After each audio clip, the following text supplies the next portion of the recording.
Hello and welcome to Insight. I'm Natasha Jhabhaskar. Leaders of Asian and African nations called for a new global order that is open to emerging economic powers. Their call came at the opening of a meeting of Asian and African nations in Jakarta to mark the 60th anniversary of a conference that made a developing world stand against colonialism and led to the Cold War era's non-aligned movement. In 1955, leaders and representatives from 29 Asian and African countries gathered in Bandung, Indonesia to discuss independence, peace and economic prosperity. 6 decades later, Asia and Africa are home to some of the world's fastest growing emerging markets. Foreign direct investment and trade have increased tremendously between these continents, growing from $2.8 billion in 1990 to $270 billion by 2012. And officials say the countries in both regions want to take a greater role in setting global development agendas. Insight today discusses the relevance of Asia-Africa Conference and what's in store for the countries in these continents.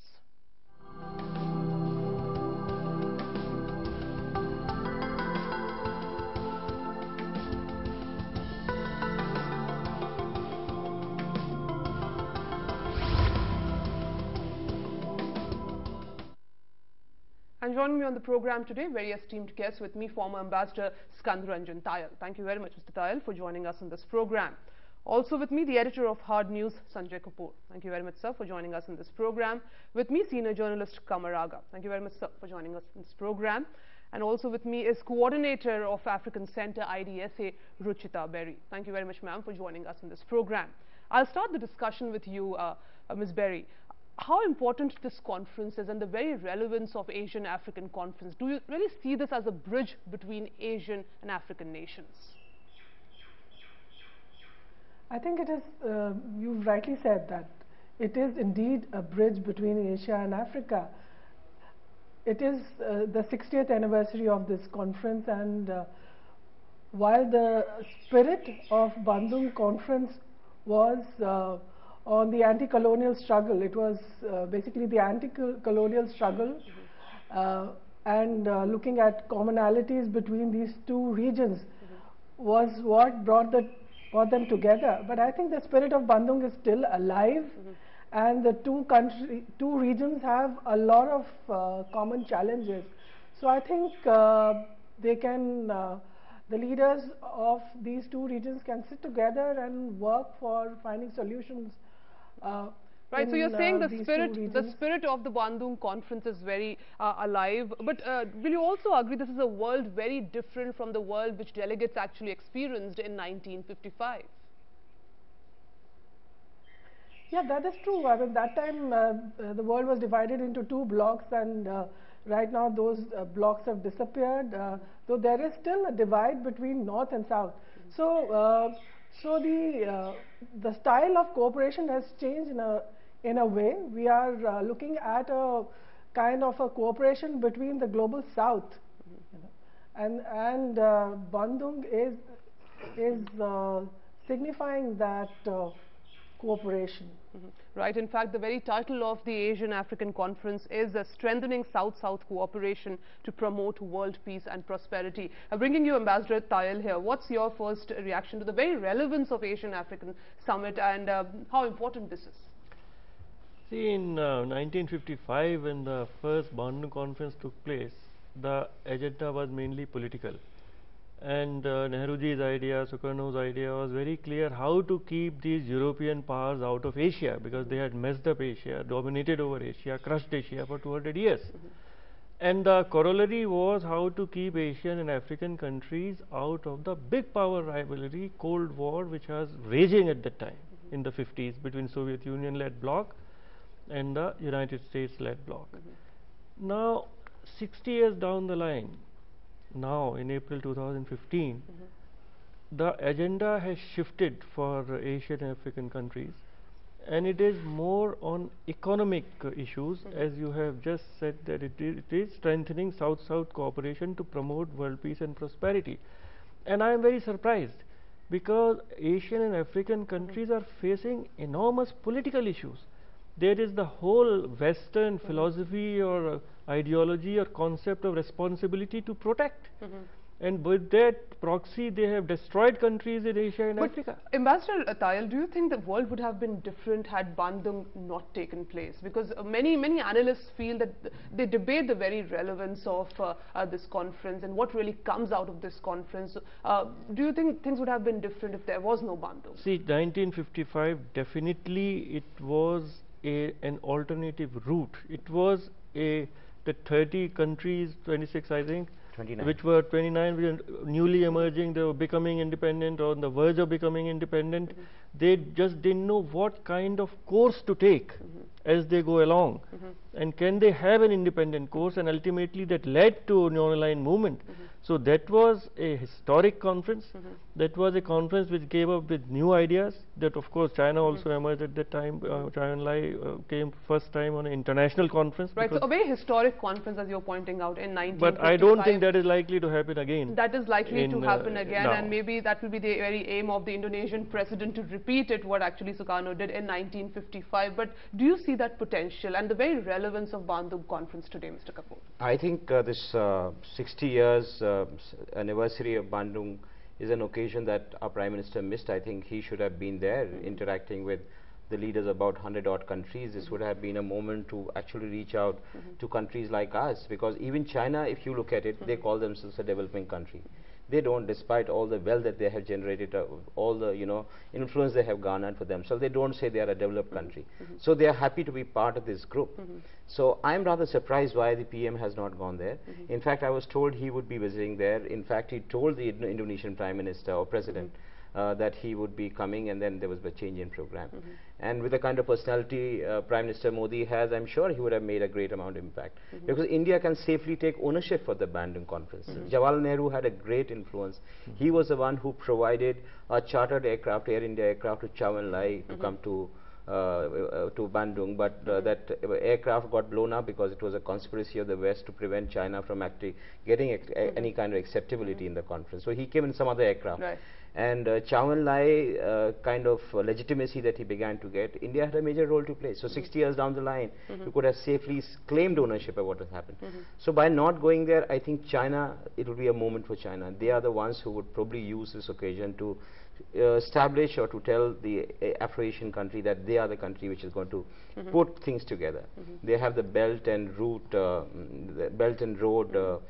program that they are trying to stitch together. The very top of a development bank. Yeah, and development bank. So they are on a roll. So this will become a forum for them to actually show that they are the ones who are driving the entire Afro-Asian unity, and they are really going to make things happen. But will you also agree, Mr. Kapoor, that in 2009-10 we witnessed economic crisis, and then also the Eurozone crisis. The focus has now shifted to a global economic order. More or less the political order is very clear, but post 1955 things, the Asian and the African powers are looking for a new global economic order, and maybe that will be high on agenda in this Bandung conference also. Surely, I mean there cannot be politics till the time you have economics which is good economics, which is viable, which is equitable, which provides, I think, better pricing for commodities from countries which are commodities strong, especially in Africa. So the entire struggle which began in 1955 was actually to get good prices for primary goods. So when you talk about the slowdown, I'm sure most of the economies of Africa as well as in the Asia, they really suffered quite a bit. And there was also a realization that the power after 2009 began to shift from Europe and North America towards Asia to large extent. So that is why even United States of America and President Obama started talking about an Asian pivot.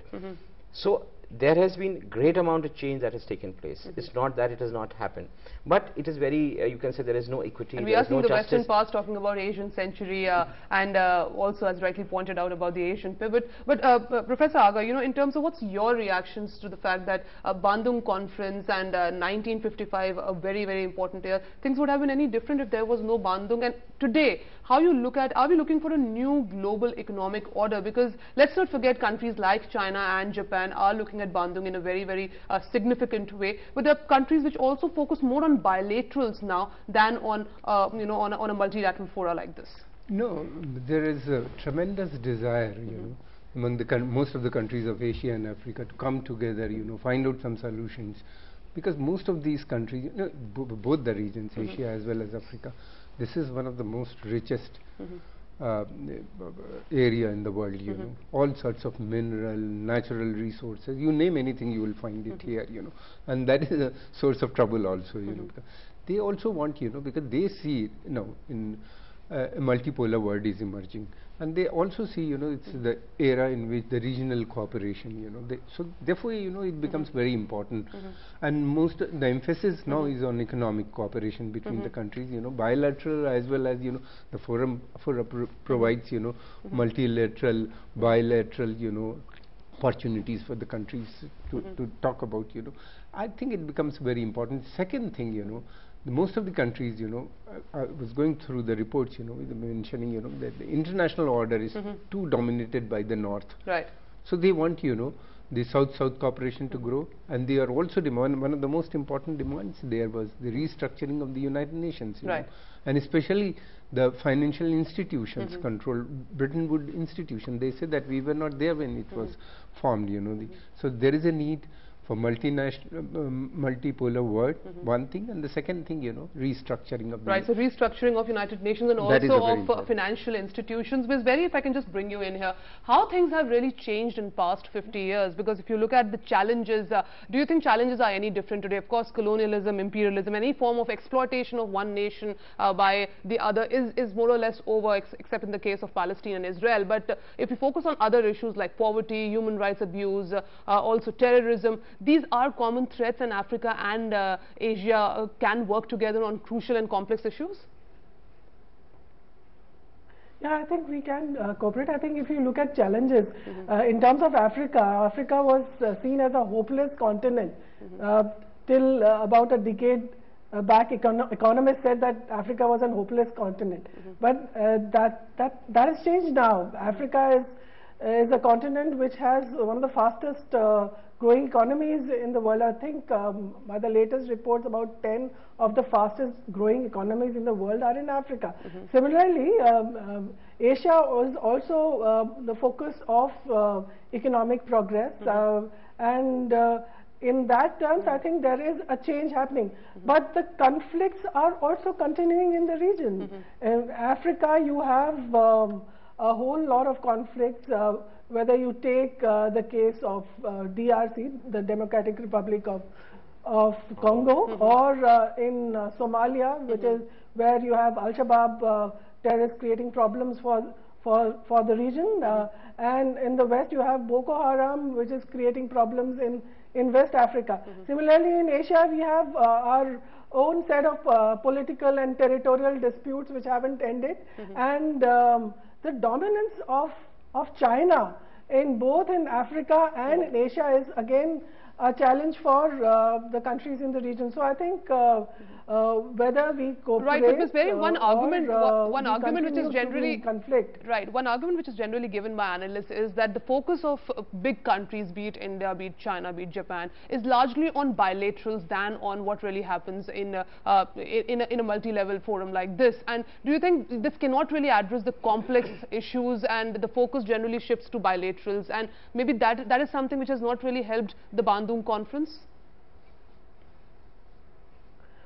Yeah, that is true to some extent. Each country, in past also China tried to dominate the Bandung conference, and even now I think there is a shadow of China dominating the conference again and trying to push its own agenda in the region. That is true. I think what we need to focus is in terms of development of the entire region, but whether that will happen or not will depend on the political will of the leadership in both the continents. Right. Political leadership will play a major role as far as development is concerned of the African or the Asian continent, but focus more on bilaterals than on the Asian and African conference, the Bandung conference, and that's something which has really made the very importance of Bandung conference somewhere questionable, because countries like China and Japan focus more on bilaterals, but also role of China and Japan here, because we are also waiting for some comments coming in from Japan, and how China and Japan will come together on the sidelines of this particular conference. Certainly, I think this conference will be dominated by China, with very deep pockets and willing to invest huge amounts of money. Japan will try to match to certain extent, but I think it will be a poor second. India has totally vacated the field, as it was pointed out that our Prime Minister has not even gone there. But the another point is that it is very difficult to have a policy between Asia and Africa. Asia is not monolith. Asia is not one. East of India, India and East, there is good progress, ASEAN, all the other countries. You look at west of India, Pakistan, Afghanistan, either they are failed so states, is Africa, failing highly states. heterogeneous. But our Similarly problem in is Africa. we consider Africa as a monolith.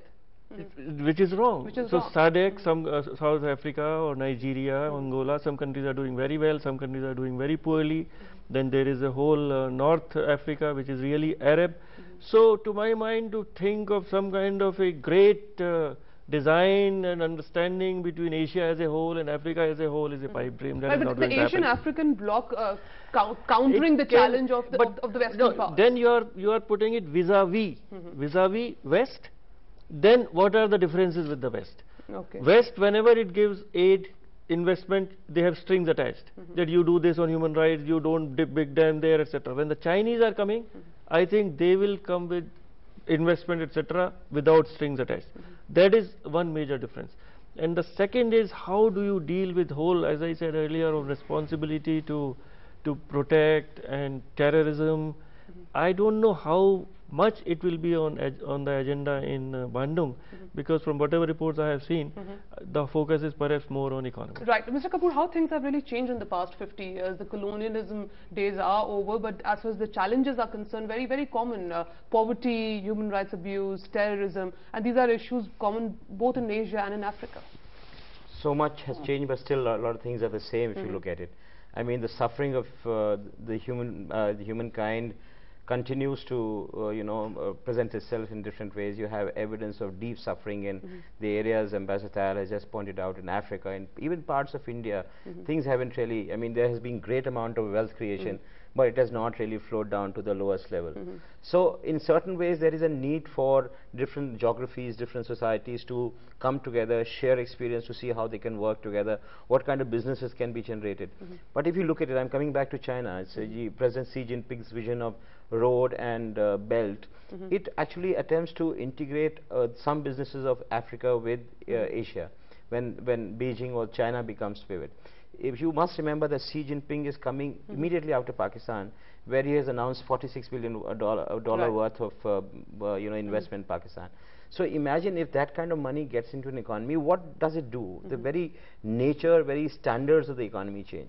So that is the money that he's trying to put in different parts of Africa. Then you must also remember that the bank which they have created, the AIIB, Asian Right, but Investment there will be many who will Infrastructure also Bank, say that this which is also changes the global financial order. Right, but because there's it also an attempt by China to secure its own future, knowing very well that it has an aging because population on its side. They're driven by commodities. So they will go to all those places in Africa and other places where they sense that there are the commodities that are required for the development of looking for more consumption and know. looking for good markets also, and that's For Africa, they have $50 billion they have already announced last year. No, they have already announced. And the second thing, if they continue to exploit the region, will not help solve the problem, Chinese investment, if they want for the, same pattern, as the Western countries were doing or Western corporations were doing, then it will not work. Second thing, I don't think without India, this group of nations can survive. India, because India has a reputation and had played a very important role in the past. And we have seen China, Japan alone cannot, because they have their own agenda. So are we really seeing a new political economic order in the making, with China investing $46 billion in Pakistan and also playing a crucial role in the Asian-African summit, its contribution in Africa, what it all means, and also where is India in the whole scenario? On the other side of this break, we'll specifically focus on India-Africa ties on the other side of this break. Stay tuned.